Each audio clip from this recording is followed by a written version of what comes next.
Okay, I say let's dive right in. No pun intended, some pun intended. Swim and water safety, summer safety. We know that the pool is something that we have to talk about. So excited to welcome you all to this episode of Parental Guidance.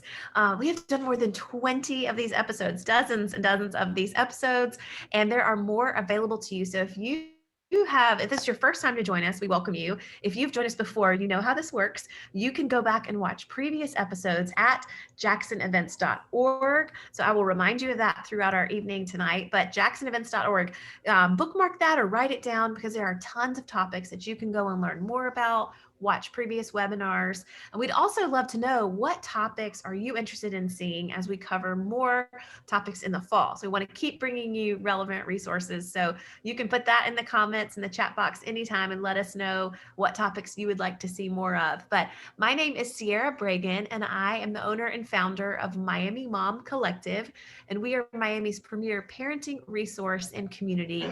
We host events for moms and families, as well as provide amazing resources, things that will help make parenting in Miami easier. We all could use a little help in making anything easier. Am I right? So we are here to serve you. And one of the ways that it has been a joy to serve you is by partnering with UHealth Jackson Children's Care to bring you these webinars, to put these resources right in your hands. So I have told you all before every webinar, we like to draw attention to this news that the pediatric emergency rooms at the Holtz Children's Hospital, as well as Jackson North, are available to you 24/7. I always say, I hope you never need them, but they are available to you, and they're all staffed with board certified pediatric emergency medicine specialists. So parents as well as children are getting access to every pediatric subspecialist at Holtz Children's Hospital from the University of Miami Health System as well as the Jackson Health System. So all of the best resources right there available to you should you ever need an ER.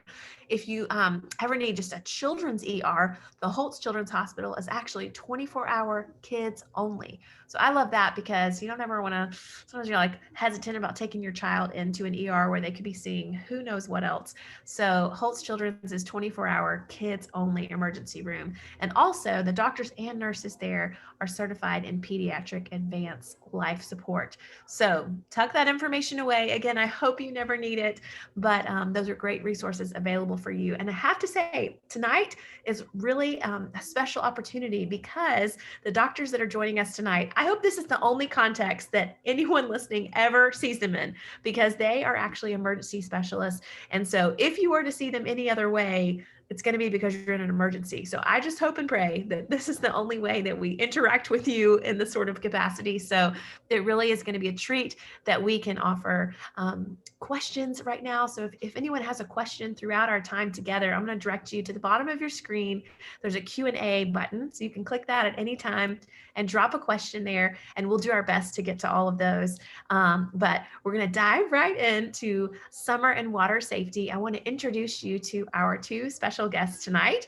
So first off, Dr. Alana Arnold. She is the medical director of pediatric emergency medicine at Jackson North Medical Center. And she doesn't just dress like this at home. So she's actually not at home right now. She is working and providing care to those who are in need. So she may have to slip out at some point and go offer some care and service. But thank you so much, Dr. Arnold, for joining us. I want to tell you, our guests, a little bit about her. She graduated from Princeton in 2008. And after that, she went on to attend medical school at Tufts University School of Medicine for a joint MD and MBA program in Boston. That blows my mind that you can even do those two together. Incredible. Congratulations on that. And she completed her pediatrics residency at the UCSF Children's Hospital, as well as her fellowship training in Houston at the Baylor College of Medicine program through Texas Children's Hospital for pediatric emergency medicine. So she serves as the pediatric emergency medicine director at Jackson North, and she's responsible for clinical care, having the staff properly trained, as well as ensuring that the pediatric equipment and protocols are all in place to best serve the community. So very important, very relevant for our audience tonight. So Dr. Arnold, welcome. We're so glad to have you. Thank you very much. I'm happy to be here. Oh, we can't wait. And I know you might have to slip out at some point. So we're excited to get some time with you tonight. I also want to introduce you to Dr. Hector Chavez. He is the medical director of pediatric emergency department at Holtz. So we have the two best of the best directors here tonight.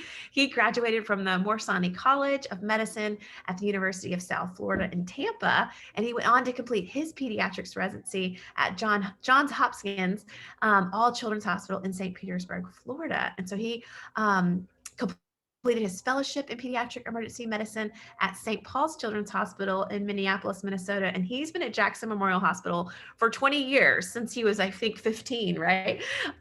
He loves providing care to the patients there. So, Dr. Chavez, thank you for joining us tonight. We're really glad that you're here. Happy to be here with you guys. Yeah, we're so excited. This topic is of utmost importance. I'm a mom of 3 little people, one of whom can swim, one of whom is learning, and a baby that we're just not quite there yet. So I'm sure a lot of the parents listening in have swimmers and non-swimmers alike. But let's just start. And you tell us, can you begin just by sharing any statistics about water safety that might surprise us? Sure. So I can take this question. Awesome.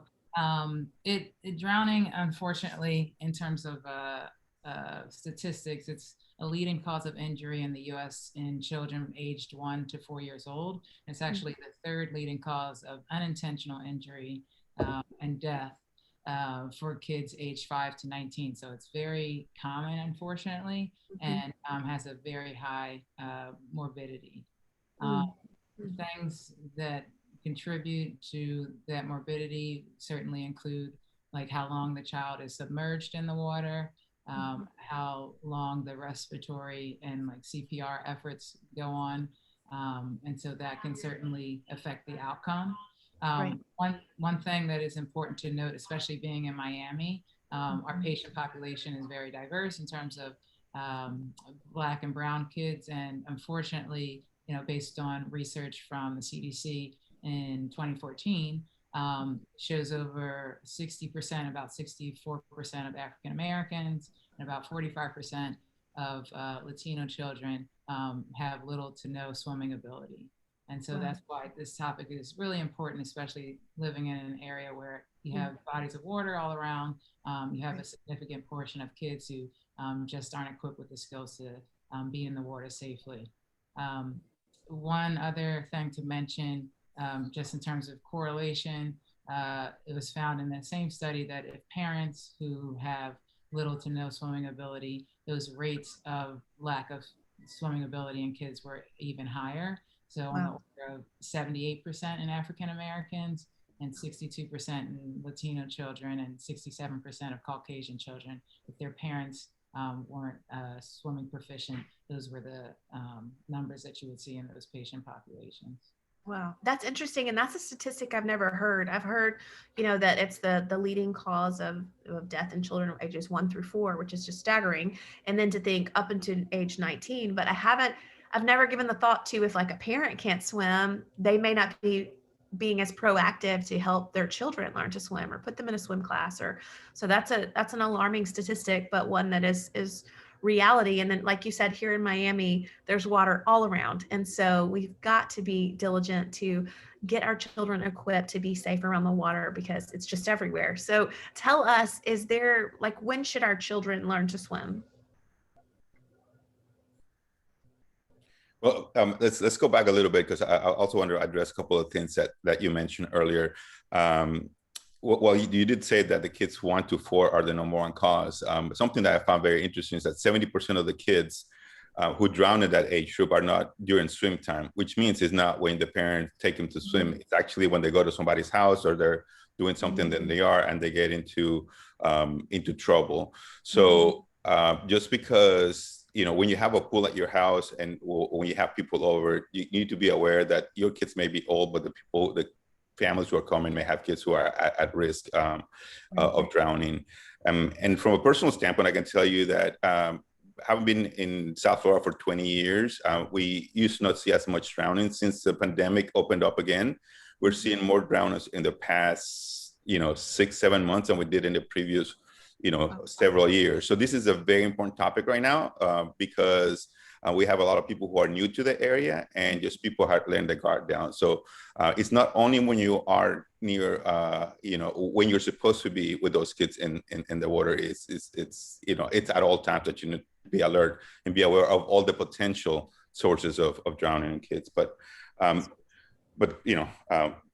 go ahead. So when should kill? Yeah, when should, it's such a risk. At what point should we start thinking, okay, like maybe my kid's getting swim class, maybe we need to start focusing on that? Is there an age you recommend? So typically around the age of 3 to 4 is recommended. You want to make sure, like, developmentally that the child has good motor skills, so obviously able to walk and whatnot, but even making sure that they get familiar with water. So placing them always feet first in the water, certainly never in water that's taller than the child when you're first introducing them to bodies of water and things like that is critically important. And certainly making sure that they're supervised one-to-one, like that there's direct supervision of an adult who's not under any influence is really important when you start introducing the child to water. Yeah. So the American Academy of Pediatrics does not recommend necessarily kids under 1 be have classes. So that hasn't been shown to actually provide any benefit. You can do it for fun, but it's not really not gonna decrease the likelihood of childhood drowning. Yeah, that was my next question, was like, okay, I see these infant classes, like, does the AAP recommend that? But you said they don't under the age of 1, correct?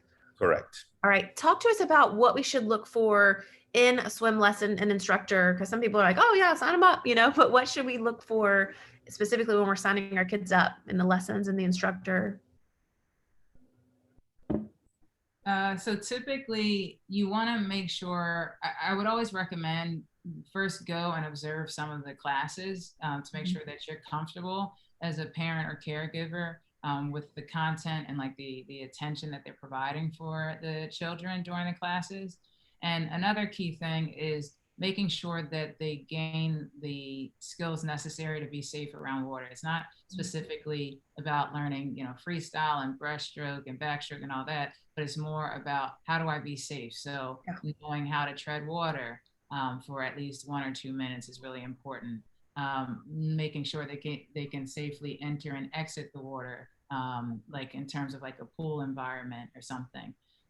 Making sure they can swim to an exit, like if they are in like an open body of water, like in the middle of the pool, is really important. So getting those basics down is critical, especially in the beginning as you're laying the foundation for swimming for the child.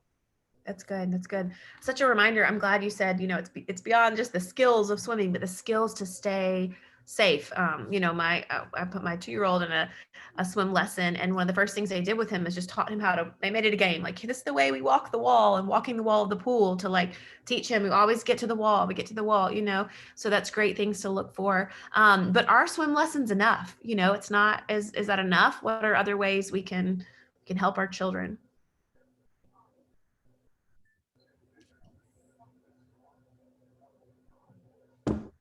Well, are there other ways you can help your children? Yeah, I mean, you if you do it as a family and make sure that they feel comfortable. Remember that not every kid is the same. So your 2-year-old now may not be at the same level that they are. Your 4-year-old may be more. Your 2-year-old may be more advanced than the 4-year-old. So it really, you have to work with your child. This is not, you can't treat it at that age as a competitive sport. You just have to make sure that they feel comfortable with what they're doing, and then the points that Dr. Arnold brought, that there's water safety, not necessarily you're not trying to train them to be Olympic swimmers. So be aware, be cognitive, and be safe. That's the main. And the kids need to go at their own pace. Not every kid is gonna be the same. That's great. That's great. Here's one question for you. I think I know the answer to it, but if a child hasn't learned how to swim by the age of 4, should we still sign them up for swim classes? Absolutely. Yes. It's like, I think so. Even that statistic you shared, I'm like, moms and dads out there, grandmas, abuelas, Yeah. if you can't swim, join them, right? Absolutely. That's really important to mention, Sierra. So if you have a parent or a caregiver who doesn't know how to swim, they should be joining the classes as well, because you want to hopefully make sure that the family unit is safe. And so teaching the children is really important. And then also certainly the parents and caregivers. It's never too late to learn to swim. Actually, one of my very dear friends of mine, I actually taught him how to swim when we were in college. Awesome. So at any age, it's something to consider. And especially, again, living in this area is really important because we have water around, and it's important to make sure that you have those bases covered in terms of the safety. That's right. Yeah. At any point in time, in any age, just remember, the two peak drowning ages are the 1 to 4 and the 15 to 19. So, at any point in time, it's a good thing to learn. That's good. That's good. Might I ask, Dr. Chavez, I understand obviously the age 1 to 4 is 15 through 19, or is that more prone because like they're the age and they haven't learned, or like they're then kind of water safe, they're not being safe around the water, maybe is the question. Well, 15 to 19 boys, much more so than girls. And that's just because we're guys, and then we're just, we never catch up. Right. But you tend to have more risk-taking behavior and experiment with alcohol Right. at that age. And the other thing that happens is that you just think that you can do more than somebody dares you, and you do stuff like that. And once again, males more so than females. So those are all things that take into consideration. So even though they're 15 to 19, they still need to be supervised, and you still need to coach them and make sure that they know what to do in case of emergencies. That's good. That's good. Yeah, and I would just add on from what Dr. Chavez mentioned. That's the time, especially right, teens are becoming more independent, and so they kind of still certainly are developing their cognitive abilities. So the risk-taking behaviors, there might be substance use involved, all of that you want to make sure is still being monitored to make sure that they're safe as possible around water, to try to mitigate those factors that typically arise during that time as teenagers are exploring. That's good. That's great. What about, should parents try to teach their kids to swim on their own? So I would say, unless you're Michael Phelps, leave it alone. Sadly, I'm not. So it goes back to what we mentioned. A lot of people, there are studies that show a lot of people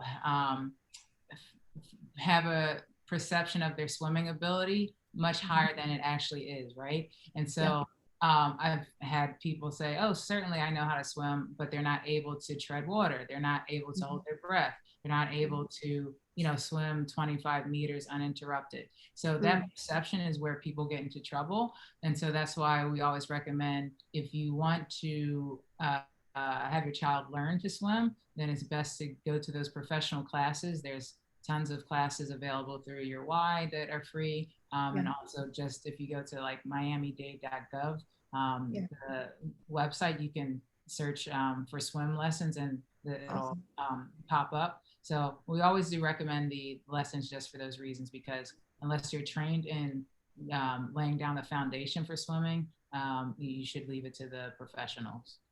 Right. And you're looking not only for swimming, but once again, you want water safety to be part of that. What am I going to do? How am I going to get out? What am I going to do when things go wrong? And how can I help someone if I see them in that situation? That's so good. That's so good. I have to say, when I put my kids in swim lessons, I put them in there for water safety. Obviously, I want them to be safe around the water. But I wasn't even thinking, in my mind, I was like, okay, they're going to teach them how to kick first, or they're going to teach them to move their arm. I'm like, no, like I said, they started with the wall, just walk on the wall. And that reminder that, like you said, let the professionals do it, because they know those certain skills to start with. So as parents, how can we help our kids be comfortable in the water and promote water safety? Obviously, leaving the lessons to the professionals, but what can we do to help promote water safety, our kids to feel comfortable? I would certainly say, as we mentioned, trying to get them as familiar with water as possible. So introducing them in terms of putting their feet in first, so it's not something mysterious, but also making sure that it's age appropriate. So as we mentioned, typically, with the little babies and whatnot, the classes haven't been shown to help, but once they are developmentally old enough, having them exposed to kiddie pools and things like that with direct supervision is going to be really helpful to make them more comfortable around water in general as you start introducing them to the classes for water safety. Awesome. Tell me, I'm like, we might have a little visitor. Sneak up. Here's my swimmer.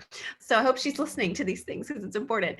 I want to ask you too, what skills should our children know in terms of like, what are the things we should be looking at? Like, okay, they're doing swim lessons. These are skills that they should be.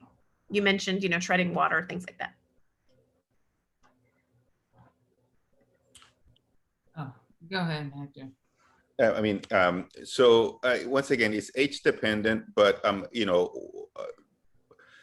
the kid needs to at least, to be comfortable, they need to be, like Dr. Arnold has said, they need to be able to get in the water, right? And if they're able to get in the water above to, above their head, and they're able to float or, or swim a little bit for at least a minute, and then able to, swim back to the edge and are able to get out, then those are the basic minimum skills that would be required for a to say that they have some water competence. Now, anything above that, you're really just looking for, for more assurance, but that's at the minimum that they should, require.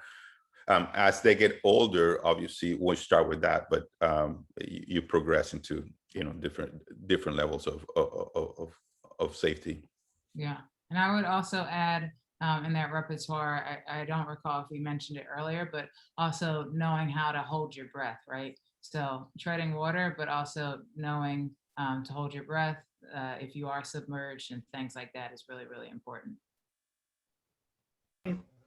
Talk to us about what drowning looks like, because the movies tell us, help, I'm drowning. And that's not it. Talk to us about that. Yeah. Go ahead. This is extremely important because you're exactly right. The vast majority of people are not thrashing about yelling, especially in children. It can look very different. So common things are a child could just silently slip under the water. There might not be any thrashing or yelling at all. Sometimes they can just kind of stop moving their legs and arms and become limp. They may have some episodes of kind of gasping for air, but again, if someone's not looking at them directly, it's harder to pick up on. They also could just have their face be like face down in the water, and that is something to look out for too. But it is not common that they're going to have this huge like thrashing episode. So it's critical to have someone who has eyes on the child to see if there's any changes in how they're swimming, if there's any, gasping or just lack of movement is concerning. Yeah, so drowning tends to be silent, and it's amazing. Every time you see an unfortunate parent coming via EMS with a child, they all say the same thing. I didn't hear anything. I didn't see anything. There were plenty of people there. There were plenty of people around the pool, but no one was assigned to actually be looking for that. So you don't notice until someone looks around and says, "Where's my child?" And they're either floating or at the bottom of the pool, and that's that's a little too late. So it's, like exactly like the Arnold says, most of the time, drowning is going to be silent at that, in the younger age group and that age. Oh, it's like we're nowhere near water right now, but my heart just races at the thought of it, and no parent ever thinks that their child is going to drown. Every parent who's by the water thinks, yeah, I'm watching, I'm engaged, I'm attuned to what's going on. But talk to us about specific ways that we can supervise children near the water and maybe even backyard water hazards that we're not thinking about. Yes, so it's really key to have a designated adult one-to-one for supervising and monitoring the child in the water. So it's not enough to just say, oh, Uncle, Joe, that I didn't want to do it. But so, Uncle Joe is in the backyard and, he's out there with the kids. You need to have someone who's specifically assigned to monitor the child at all times, to have eyes directly on the child. And especially during summer months where, people are having gatherings and parties, they should not be drinking. They should not be under any influence of any substance, because you have to be sober and be able to react, to, notice if there are any signs of drowning, certainly call for help right away, attempt rescue measures. All of those things are really important.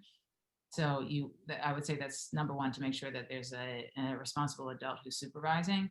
And then secondly, in terms of just pool safety, barrier protection is always paramount. So having fences around, you want at least like a 4-foot high fence. Alarm systems are very helpful.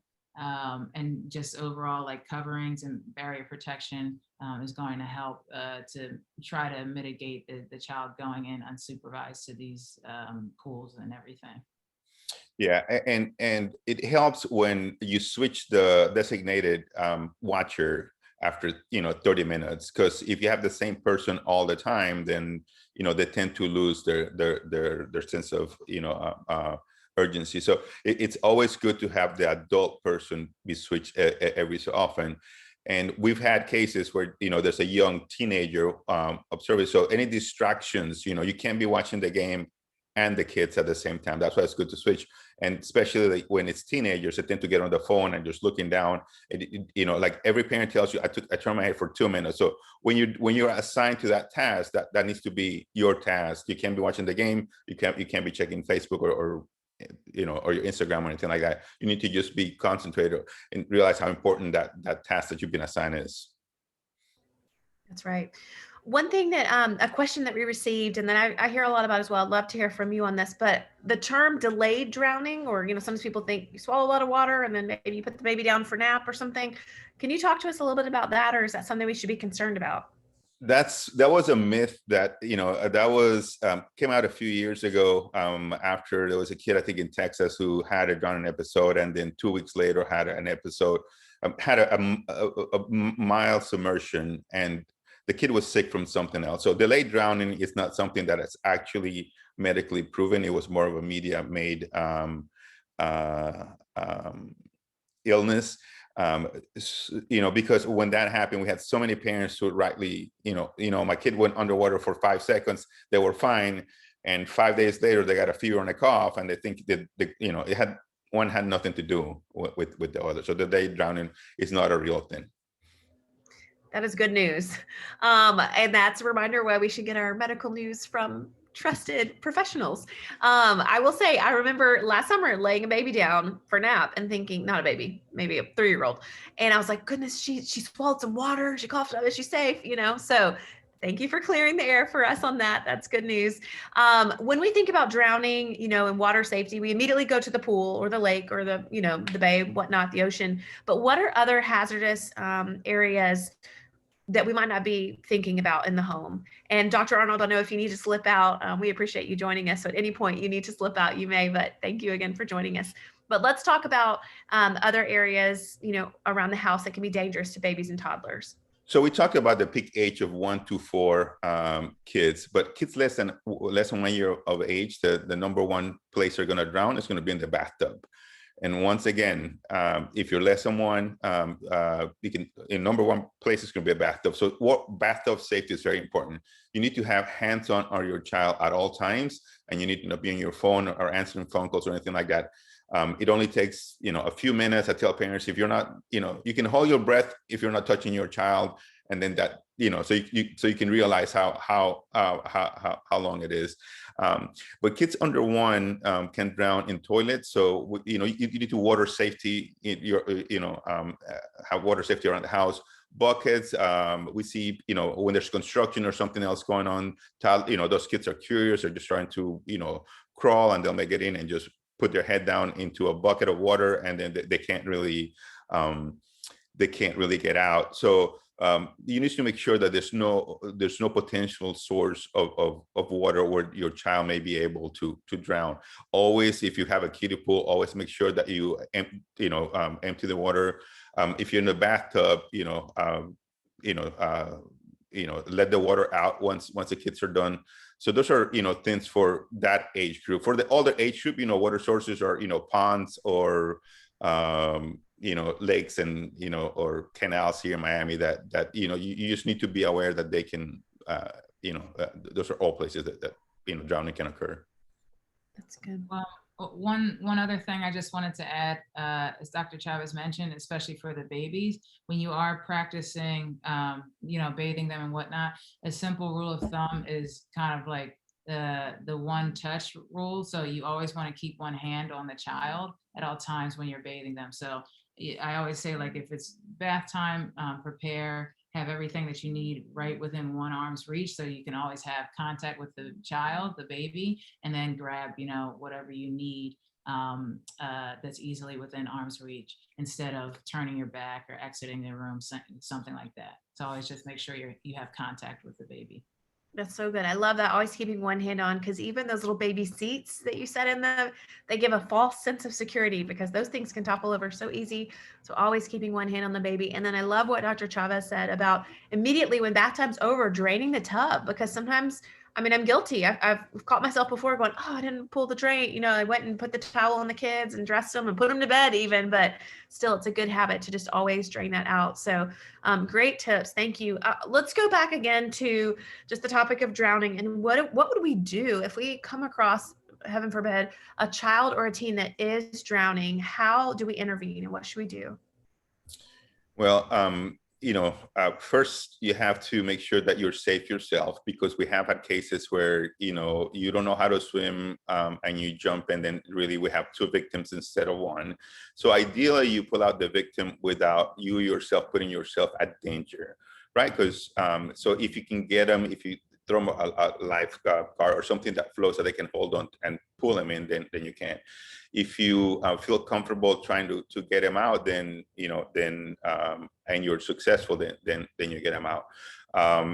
If you notice that they're that they don't have a pulse, and the main thing like Dr. Arnold said right off the bat from statistics, is early intervention and CPR. If you get nothing else out of this, everyone should be CPR trained, because it makes such a difference in neurological survival and survival overall if you start CPR right away.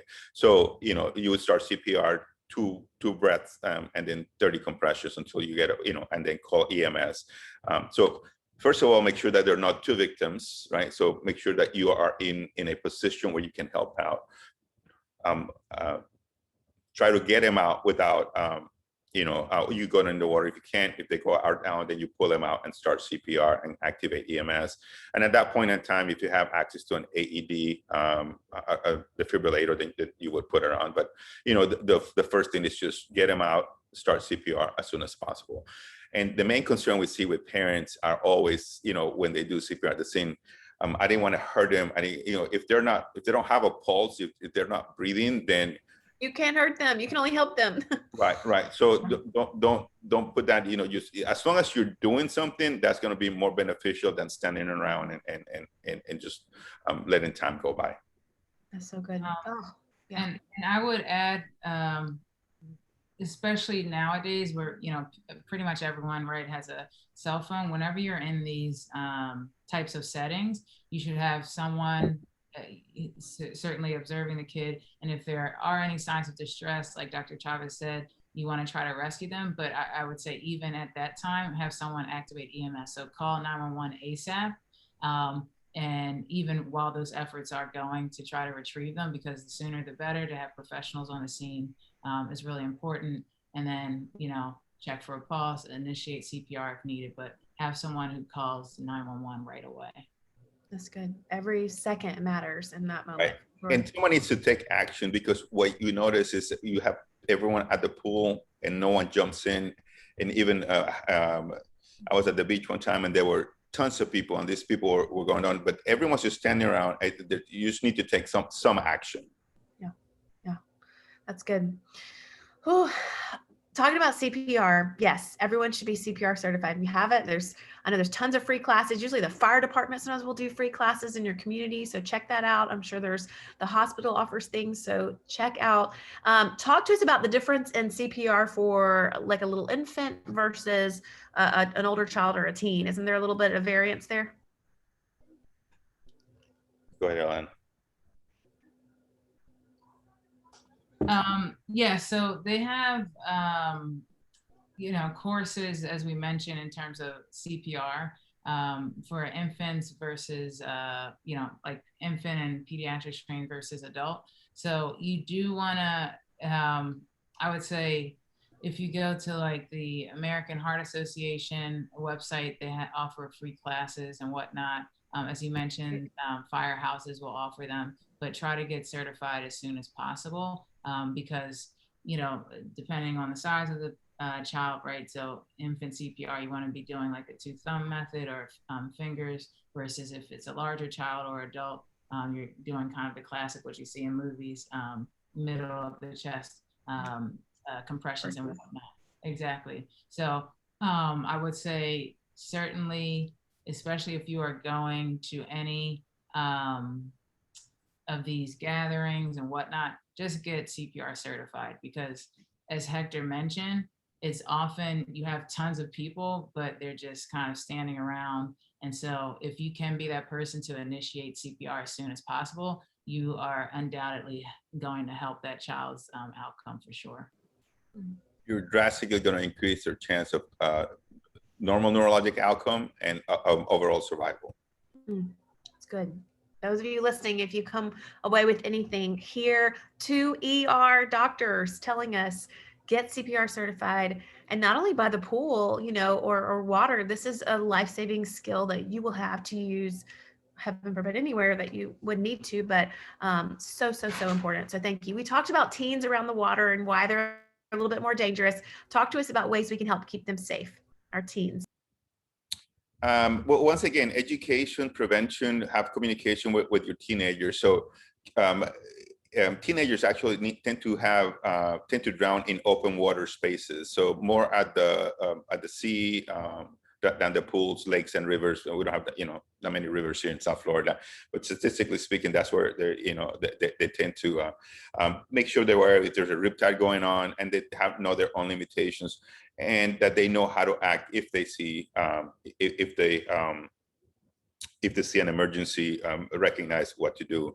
And if you're boating, you should always wear, if they happen to be out in the open water, then, obviously we're in South Florida, you should always wear your life jacket. You don't know when something's going to happen. You're going to hit something or accidentally fall off. So that's not necessarily the best time to be putting the life jacket on. So at all times, all families, everyone in the boat should have be ready for that. Now, for the young kids, you have to make sure that is a certified. You see all these kids with this really cute, swimming stuff, and it's not going to do anything for them if they actually are in trouble. So make sure that when you buy those, that they say certified by the U.S. Coast Guard. They should say in the back. So they may not be as cool, but they're going to do a better job. That's a good tip, because marketing works, and the marketing departments of these companies, they make these products so colorful. Really good, but they're not doing their job. That's right. That's really good. A good tip when we're purchasing things for our children. Thank you for that. And I appreciate you talking about the differences in, teens and toddlers. Obviously, there's a difference in their sort of water safety. Let's talk about how water safety rules change when families and kids are boating or in the open water. You alluded a little bit to that, but talk to us more about, we've talked about the pool kind of, but like now let's talk about boating and the open water, because that's a risk in Miami.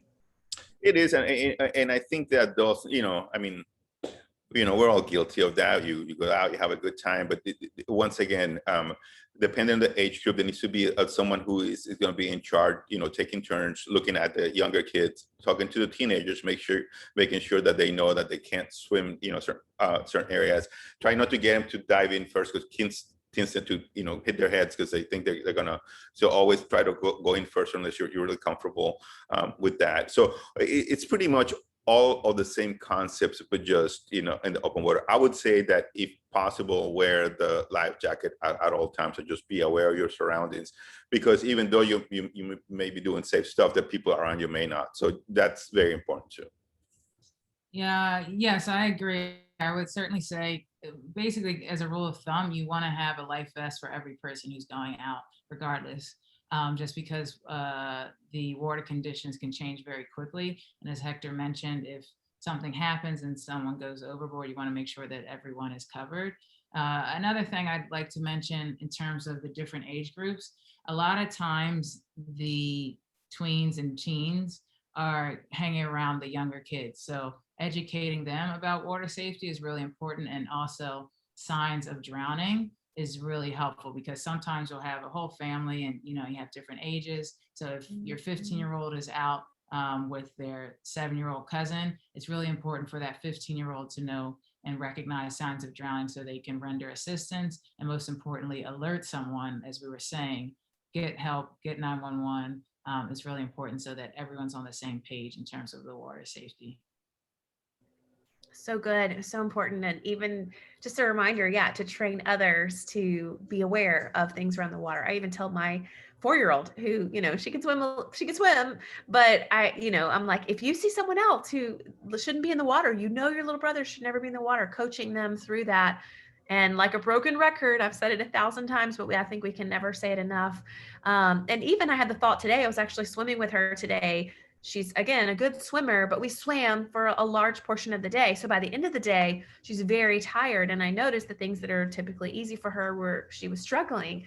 And so I think that's one thing that we can kind of dismiss sometimes and think, oh, my kid knows how to swim. Even my 8, 10, 12-year-old, 15, but we forget and they can get tired. So it's super important.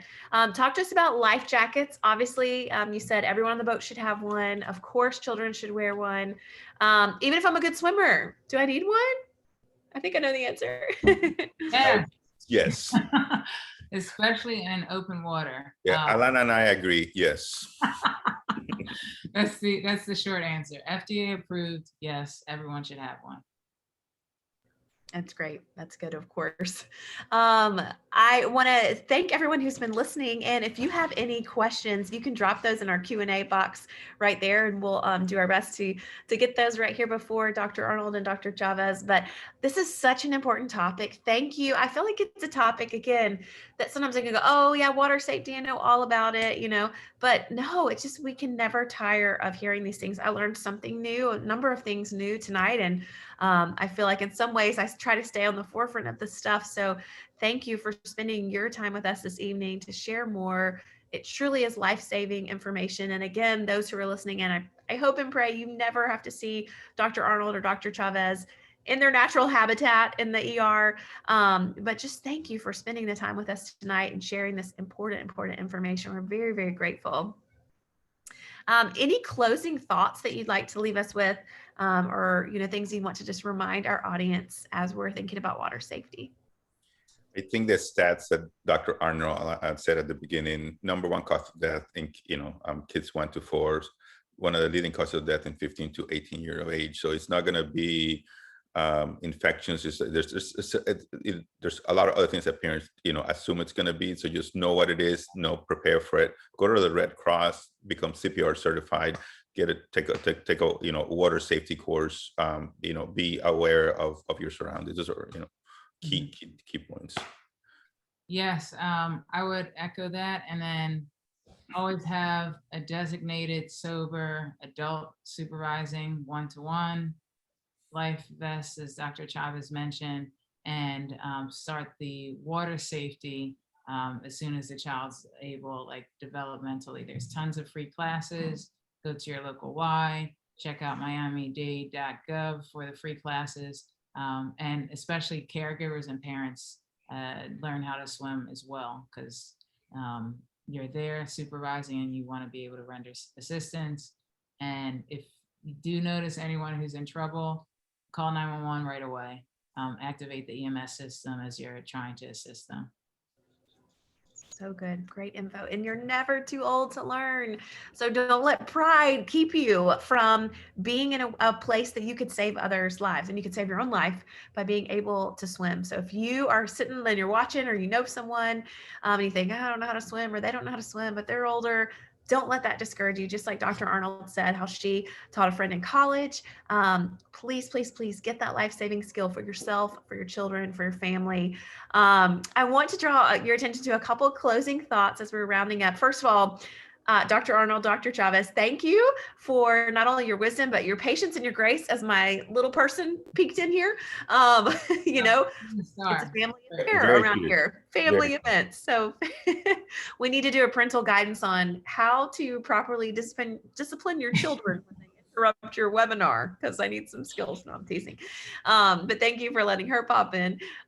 We're so grateful and thankful for UHealth, Jackson Children's Care, providing these great resources. Guess what? Those of you who are listening in, this is big news. So in 2 weeks, on Thursday, July 22nd, we're going to host our first ever parental guidance episode in Spanish. I will be doing you the pleasure of not hosting because you don't want to hear my Spanish, but the parental guidance episode will be on COVID and children, back to school, all the important things. So many parents who eagerly lined up for the vaccine still have questions about getting their children vaccinated. They want to learn about safety, effectiveness of the vaccine for our children. What is herd immunity? How will it impact our children when they return to in-person schooling, activities in the fall, all of that. We're going to address it all in Spanish on Thursday, July 22nd, 2 weeks from tonight. So mark your calendars. And we're also going to have the event again in English. So it'll be happening in English, same topic, August 12th. So stay tuned. Choose one or both. Join us for that. Mark your calendars. But again, here's some great resources available for you. The AAP.org, healthychildren.org, the Red Cross, of course. And then if you want to go back and watch this webinar, share it with a friend or family member, or catch any of our other topics. Again, we have dozens available for you, and they're all at jacksonevents.org. So you can find them there. And just thank you, all of you, for joining us tonight. We don't take it lightly that you chose to spend your evening with us, getting educated and trained on a very important topic. So again, Dr. Arnold, Dr. Chavez, thank you for joining us tonight. We appreciate you